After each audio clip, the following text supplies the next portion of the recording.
we are giving you an epic side quest. Hello, my name is Luca and I'm a LARPer. For those of you who are unfamiliar, LARP stands for Live Action Roleplay, and to put it simply, it's where a bunch of people dress up in costumes and tell stories together in real time. Think Dungeons & Dragons, but you're playing out the story yourself in real life. The adventure I'm taking you on today, however, is slightly different to your usual LARP. Today I will be telling you about my time as an NPC for Epic Armory Australia's Epic Side Quests at OzComicCon Christmas Edition 2024. Some of you may be wondering, that's a lot of words that don't really make a lot of sense together. What the fuck do you mean by that?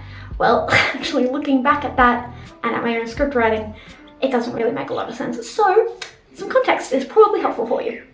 From their website, Epic Armory Australia is the local distributor, wholesaler and retailer of the Epic Armory brand within Australia. Epic Armory is a manufacturer of various products for live action roleplay or LARP. We aim to be the best at what we do and have built a solid reputation of being a reliable supplier and partner of LARP dealers, theatres and filmmakers all over the world. So to put it simply, Epic Armory are how we LARPers can gain our weapons, costuming and props to tell these amazing stories together. OzComicCon Christmas Edition, however, is a yearly convention hosted in Melbourne celebrating geek and pop culture. It is a place where we gather to buy and sell art, to cosplay and just to generally gather and celebrate geekdom and nerddom all together. Now, likely for a lot of you, all of that made sense and you already knew all that before you came into this video. What perhaps is a little bit confusing is what I actually mean by side quests. And for that, well, I think it's best if our wonderful guildmasters answer that for you. So we are running an introductory live-action roleplay experience. You've probably been seeing a whole bunch of tabletop stuff, both on Amazon, on Twitch, your service streaming of choice. Maybe you're even playing tabletop, but you're thinking, wow, like live-action roleplay, that's a bit of a bridge too far. It's absolutely not. It's actually wonderfully freeing being able to attend a geek event like this and see so many new ways of actually interacting with it. Because so many people that come to these things, you know, like they're a little bit shy, they don't quite know how to talk to people, but the moment that you slap on one of our tabards, you grab one of our swords, you're a completely different person. It's just... And there's this huge amount of confidence that you get when you are at an event and you actually have something to do. It's not just like buy. Oh, go buy a sword, go buy an art print, go buy some stuff from Shane. Why is Shane even here? But like, Yes! It's a case of we've actually got things for you to do and reasons for you to interact with merchants that you may not normally. Oh, you know, show this Christmas elf here, they're dear friends. All of a sudden, you actually have a reason to attend a booth because we're not the only people with Christmas-themed stuff. So all of a sudden, you can just go and be like, oh, hey, is it okay for me to take a photo of your reindeer while I'm here? Oh, while I'm here, you've got some really cool stuff. And that's pretty much the entire purpose of these epic side quests. It's to get you, the attendee, to actually have more of a reason to be here rather than just spend. Because that sucks, man. Like, what happened to conventions being about activities? What happened to the days that you'd go to a con and there'd be like 3 anime streams and there'd be like so many panels that you can't even attend and there'd be so much tabletop that you'd never be able to play it all. And now it's just buy. No, we are giving you something to do. We are giving you an epic side quest. All of that makes sense? Wonderful. In that case, I think it's time for a costume change.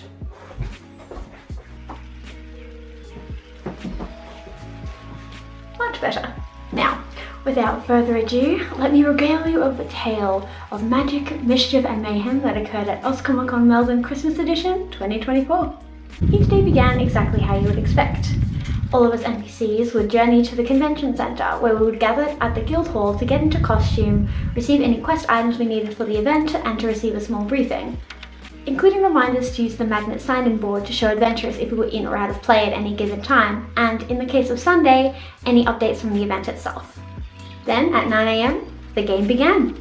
Convention goers would be allowed entry into the hall and eventually they would discover the guild hall and become adventurers. One of our guild masters would brief them on how the game worked, along with any safety tips and advice before giving them a sword and tabard and sending them off into the wilds of the convention, where they would come across us NPCs. Our job was to send them off on quests for gold rewards.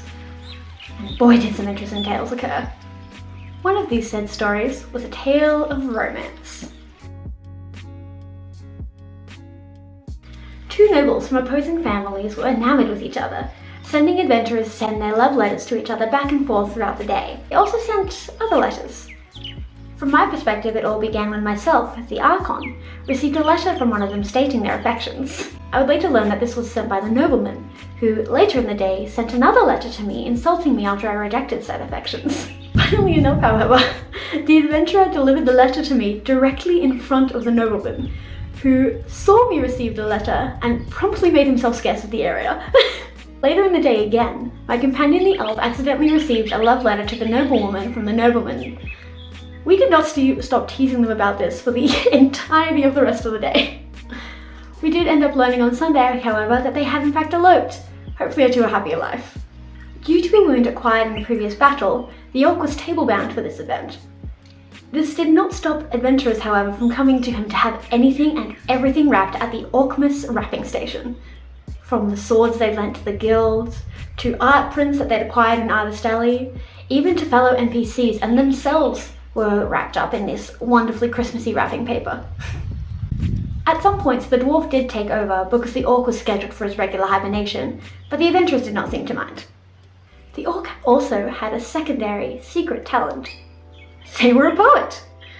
He did, however, also sometimes require adventurers and even fellow NPCs to recount him a poem, with the wonderful magical power of Unireverse. I don't remember the whole poem, but let's see what I can remember. It rained and it rained and it rained and it rained. The average fall was well maintained. And when the tracks were simply bogs, it started raining cats and dogs.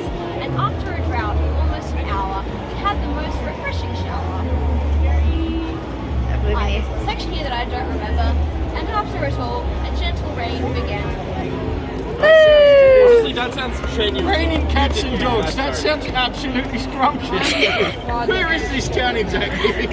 I would like to go there. The overarching plot of the weekend, however, was the battle between the Demon Lord and the Archon. Multiple times throughout the year would the Demon Lord encroach upon this realm, to conventions as a breeding ground for his dark lies and deceptions. The Archon, awoken from her slumber once more, was building her army to challenge him. But with his true name being missing from the book she acquired, she was sending adventurers out to talk to her fellow guild members in the hope that they might have one of the pieces.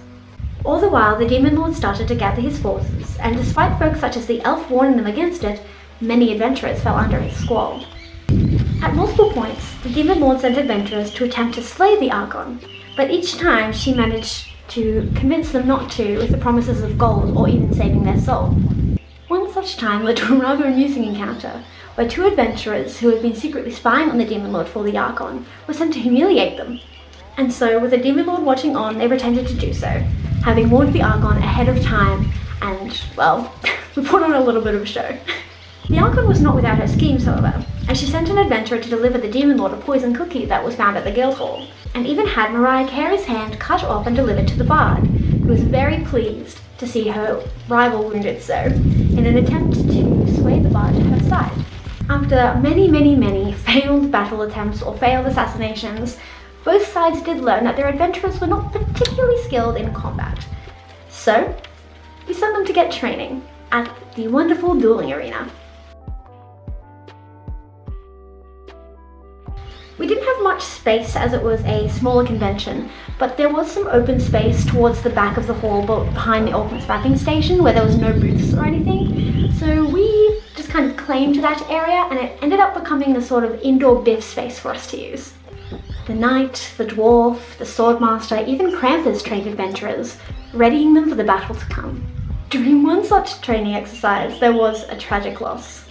Phony, a brave adventurer, was shattered in a training battle with the knight, and with the help of the orc's wrapping and a eulogy from the Archon, they were sent on to the halls of Valhalla. In the pursuit of fame and fortune, sacrifices have been made. And unfortunately, Phony has lost his life. That's so sad. Rest in pieces to our wonderful Phony. They fought well in the coming battles and will fight many more to come in the overarching afterlife that is all above. May they rest peacefully and hopefully come back when they get to their charge of At the end of each day, the Demon Lord and the Archon gathered their forces and headed out to the field of battle.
Unfortunately, depending on who you asked, after a hard-fought battle of 2 days, this year the Demon Lord's forces prevailed. The Archon and her warriors being unable to obtain the missing pages that had held his true name, and being unable to overcome the forces the Dark Lord had amassed. With that, this story ends. The adventurers return their equipment to the guild hall, sharing stories of their adventures and reaping their rewards for many days to come. My favorite part of the event was collecting body parts for Yeah. I really liked singing with the bars. Yeah, that's awesome. Any favorite moments for you two guys? I also love singing with the march. Yeah, for me it was dancing with the band. And Awesome. it was I pretty also fun. really Yeah. like the costume. Yes. I really enjoyed fighting the knight and somehow winning. Probably the fight at the end, and also maybe someone tossing a coin into the fighting area and then sliding and grabbing it, and then walking right back to the guy and he throws the next coin. And scraped my knees a little bit, but I loved it. It was so fun. It was great. And that's that. This was an absolutely incredible weekend filled with so many laughs and epic stories. And I'd love to give a huge thank you to Avi and Samantha for giving me the privilege of playing the Archon at OzComicCon, to OzComicCon itself for letting us to run our silly little game and bring laughter to more people in the world, to my wonderful fellow NPCs for just roleplay moments as we're walking past each other in the alley, just creating this world and making it more immersive. It was just a lot of fun both in and out of character. And of course, to every single adventurer that decided to come past the guild hall and give this silly little hobby that we all love a try. I do hope you enjoyed this journey. Hopefully this should not be the last video on this channel. This will be the first of many adventures I take you on. With the new year coming along, I have many LARPs that I wish to attend. How many of those I'll be allowed to film at will be the next question. But either way, I have my wonderful storyteller character that will allow me to go around and do some filming here and there. So we'll see how that goes. Anyways, I'll see you all in the next adventure. Bye.